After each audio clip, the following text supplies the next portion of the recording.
shocked at first. As in, napaisip ako parang, ako? Talaga ba? Oh my gosh. Napaisip ulit ako, wait, ready na ba ako? Ready na ba yung mama ko? Yung mama ko, yung lola ko, nandito pa lang ngayon. So, ready na din ba yung mga plans ko? Kasi syempre, lumaki ako, like, sa screen, nakita nila ako very bagets pa. So, inisip ko, kung ready ba talaga sila? But then, I got super excited kasi I knew that this was something that I can do and that I also wanted to do. I knew that I was ready. And I'm really happy to be here. This was such an honor and of course, it's such a huge milestone for me. So, yay! Maraming salamat, Justin. Grabe naman yun. Totoo lang, we have witnessed they grow up before our very eyes. Not literally. Totoo, not literally, but you know, we've seen the ups and downs, we've seen your eras na iba-iba, and this is the most iconic yet so far. We're going to be seeing more of Andrea live. You got more questions this time from Manila Bulletin. We have Clarissa Alcantara. Hi, and congratulations. We've all seen the paano yung preparation for this project? Well, I had to prepare physically and mentally. Gusto ko pa nga talaga i-do yung preparation ko, but unfortunately, I got hospitalized a month before the shoot, so hindi ako nakapag-work out at all. Kasi I was too weak, so I just stayed disciplined with my meal plans. Hindi ko na din sinagad yung sarili ko.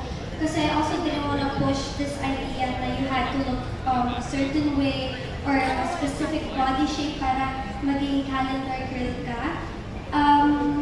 Also, love ko naman kasi yung body ko. So, hinaya ako na. Sabi ko, unahin natin yung health ko at saka gusto ko na mas maging body positive tayo. Kumbaga, hindi yung kailangan talagang super, kaya yung super yung tone. Gusto ko kasi sana may muscles ako ganyan tayo.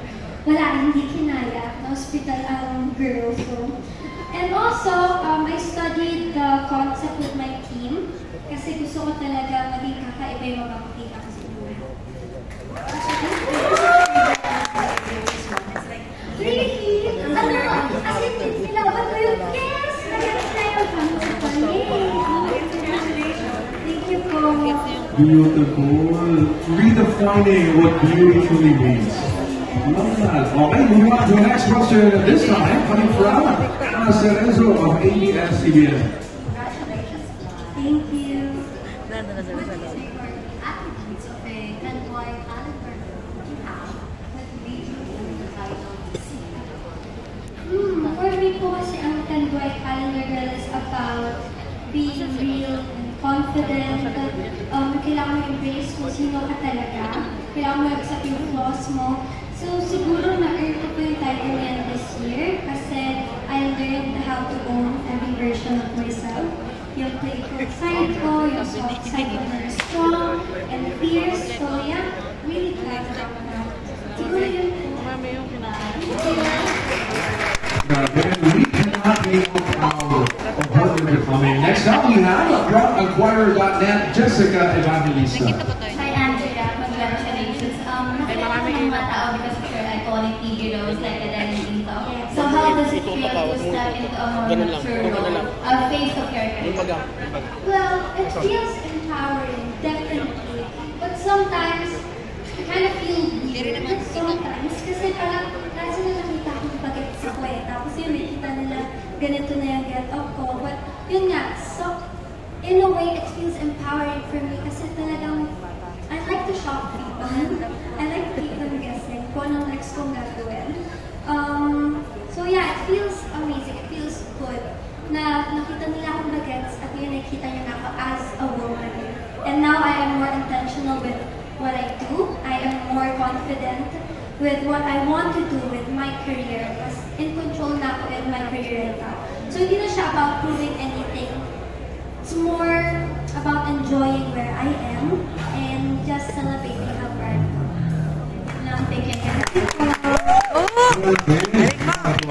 But the way you answer, very mature, very woman, very intelligent. I love it so much. Lastly, we have one final question. This is coming from TV5 Bon Belinario. Hi guys! Congratulations! Sunod-sunod mga pasabog mo, ano pang aasahan ng fans mo this 2026?